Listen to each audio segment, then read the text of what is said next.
You're listening to this week's episode of the Vacation Rental Business in Today's World podcast. You're about to start transforming your business and life with the information found here. We interview some of the greatest and most influential minds in the vacation short-term rental industry and supporting businesses. The information found here is a combination of brain science, transformational thinking, safety and loss prevention, and vacation short-term rental knowledge and experiences, all rolled into one to help you and your business to achieve levels you never thought possible. I am glad you are here, and now please welcome your host, Eric Thibodeau. Hello, everyone, and welcome to the Safer VRs podcast. I'm Eric Thibodeau, and happy that you're here today, and glad that you're with us. Today, I want to talk about the point of remembering who you are. And I'd like to discuss this and go through how we look at some of the things we are doing in our life. We work different roles, we're in different jobs or assignments, different projects, and we're doing quite a bit. However, are we being who we want to be? If you followed the podcast, you already have some idea of what I'm talking about, because I believe that the be, do, have model is that to be who you need to be inside of you, to do the role, or to do the things that you want to do, to have what you want. However, many times in life, we follow the model of, I want to do these things to have what I want, and then I'll be who I need to be. Or perhaps we do, I want to have these things, so I'm going to do these things, and then I will be the person I need to be. And those last two are just broken models that are out there. And really, we have to first be who we need to be inside. And so, to help us with this, I'd like to talk a little bit about that. And, many podcasts out there, webinars, etc., talk about all the things of how we do things in vacation rentals and how we're doing different work activities, how we're investing, how we're working safely, how we're checking things, how we're managing guests, how we're running our businesses. All great things. However, it's really in doing. And have we stopped and think about, remember who we are as individuals and who we're being? So I'd like to go through a couple of life stories and experiences that have helped pave this for me. And as we go through, here's what I mean as I recount two life experiences about remembering who I am as a way to illustrate this point. So I grew up in South Louisiana. The local fire department was right across the street from our high school. And I was 16 years old, and they needed people to serve during the day because many of the members for the fire department were out. So they asked me to join, and I did. And I got a pager. And, back this is in the 80s, everyone, we had pagers to respond to, get notified about calls because it was an all volunteer fire department. So I agreed and talked to the principal, who was a volunteer firefighter also in his hometown. And he was supportive of the idea. So received training and received a pager and just started volunteering and serving in that way. Now you think about it, that's a lot of responsibility for a 16-year-old. And it's a way of being responsible when I look back and remember who I was, to have that opportunity to serve in the fire department. Now, we didn't get many calls during the day, so I never got to leave class. That was always a perk, maybe. But we never really had many calls during the day, which is quite fortunate. However, we ended up having a lot, weekends and nights. And basically, this opened the opportunity, the door for me to begin serving in the fire department. And what it did is it created a lifelong journey of serving, and then also a career path for me. So I'll cut forward basically, from 16 to I'm in my mid 20s now. And I graduated college with multiple degrees in fire protection and safety. And I also became an emergency medical technician. And I continued to, wherever I was at, serve in the local fire department as an EMT, as a firefighter. And it was pretty fun. My wife and I moved to North Alabama in Decatur, where I took a job working as a safety engineer. And along that time, I decided, hey, I need to get a master's degree. So I began to look for a program, and I found one at University of Alabama at Birmingham, which was about a 90-mile commute. I worked that out with my boss, and I took as many classes at nights or weekends as I could, and I began that journey to get my master's degree. So I did a lot of driving between Birmingham and Decatur, roughly 180 miles round trip. And I'd often leave the house early in the morning to make an 8 o'clock class, and then come back and work, later into the evening at the plant. So one day in the spring of 1994, I was on my way, and I was, like I said, I was in the local fire department there, and I was probably halfway to school. And as I was driving down the interstate, I saw a vehicle cut across ahead of me, across the median, and just it was a Chevy Suburban. And so some of these things are going to come back, and they're going to be quite distinctive that I remember. A large Chevy Suburban cut across the median, and it was ahead of me, and there was another vehicle, a Ford Aerostar van with a family in it. I think they were from maybe Nashville, Tennessee, or Missouri. It was springtime, so they were probably heading down to the beach in Gulf Shores, Alabama. The Chevy Suburban came across, and this was a dirt grass median, and then dirt just went everywhere. The rate of speed was pretty high. I saw the Chevy Suburban hit the Ford Aerostar in a broadside manner. Of course, I started to brake, and the dust was just everywhere. I drove into the dust as I was trying to brake, and I was worried, was I going to hit something or someone? And as I came out of the dirt and the dust cloud, and I was still braking, because we're traveling on the interstate, probably going around 65 or 70, I saw the hood of the Chevy Suburban coming straight at me in my windshield. I stopped, it hit the front of my hood, flipped over my truck, and didn't cause me any problems. I looked in my rearview mirror, and I saw the vehicle, the Chevy Suburban, went off down in an embankment, and the Ford van was basically in the middle of the road. I put my truck in reverse, backed up, and at that time, we didn't have cell phones in 1994. I did have a radio for the fire department, so I called in. I called in the incident. I backed up, went there, and grabbed my med kit, put my gloves on, grabbed my oxygen kit, and here I'm faced with two vehicles, one person, multiple injuries. So quickly, we learned to triage and size up a situation. I could not go down the embankment; it was too steep. So I said, I'm not going to help those people. I can't. I'm going to wait for help there. I went to the vehicle, the van, and the doors were off of them, and there were three people inside the van: a mother, a father, and a child. I went to the mother, who was the closest. I cut her free from her seatbelts and basically determined that she had passed away, and I couldn't help her. Her injuries were too severe. At that moment, I thought and said, I really need some help. And I went to the child who was in the car seat crying.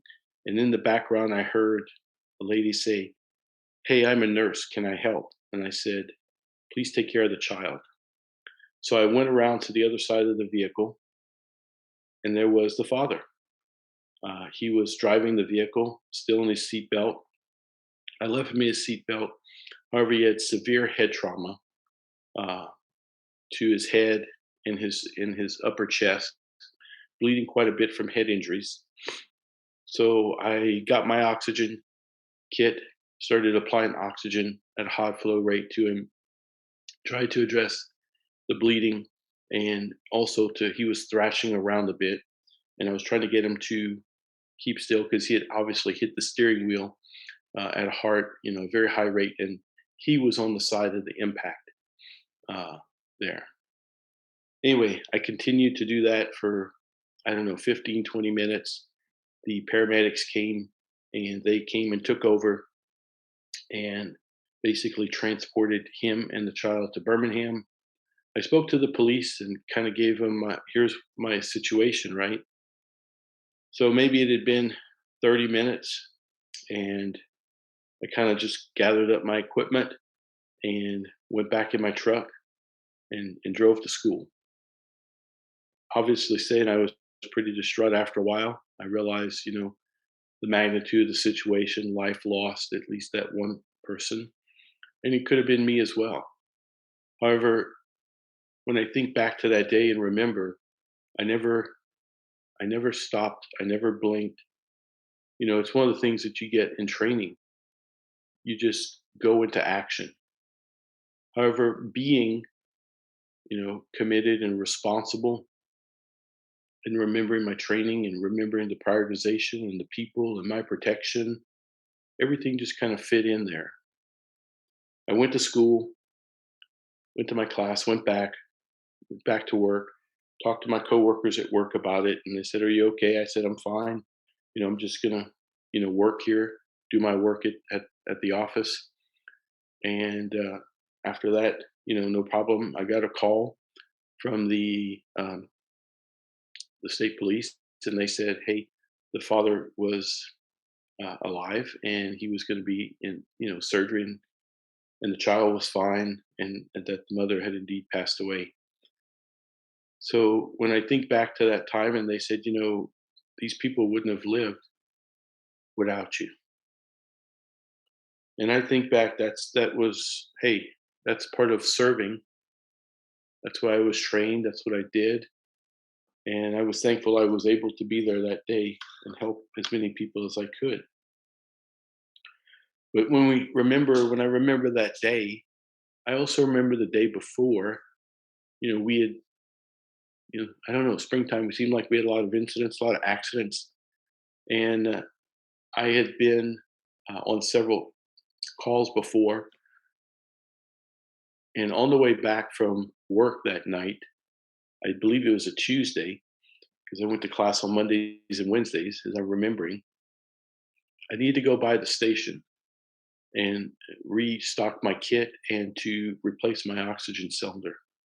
It was late, and I knew I was going to be late, home for supper. I went to the fire station. I grabbed a new bottle, changed out my bottle, restocked my kit, and went home. And of course, my wife and I talked about, why are you late? And we talked about, I had to go do this. I had to get this oxygen tank refilled and replaced out, my kit resupplied, and said, okay, no problem. Next day, I'm on my way to school on the Wednesday morning when the incident occurs.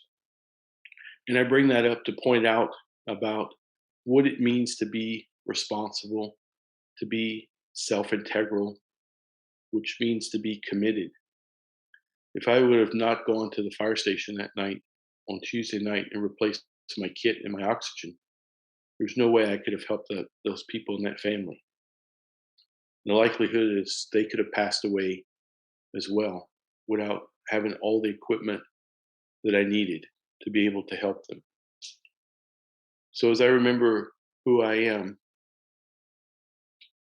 in a life of serving, even today, I go back to those days of I didn't know what it was back then. I was just doing my role. I was a volunteer, and I knew, you can't help people if you don't have the equipment, the tools. All that's doing. However, when I think back, knowing what I know today, and what I'm sharing with you, is that I was being responsible. Inside of me, I was being responsible. I was being committed to the work that I had said I was going to do. And that meant maintaining and doing the activities. So you see, when you are in a state of being, truly in a state of being, whatever you need, for me, it's being responsible, committed, and self integral. And self integral is not about my integrity or my morals. It's about saying, I'm going to do this. I'm going to be an EMT, which means I need to have the supplies I need. I'm going to wake up at the middle of the night or on the way back from work, stop and answer calls, help people, serve, and doing that 100% of the time. So when I'm being these things, whatever I choose to do, whether it's be a firefighter, EMT, be a safety engineer, be a manager, be a vacation rental business owner, be an investor, be whatever I need to be, who or what I'm doing, I can have whatever I want, whatever I desire, because I'm being first, then doing, and having whatever I want.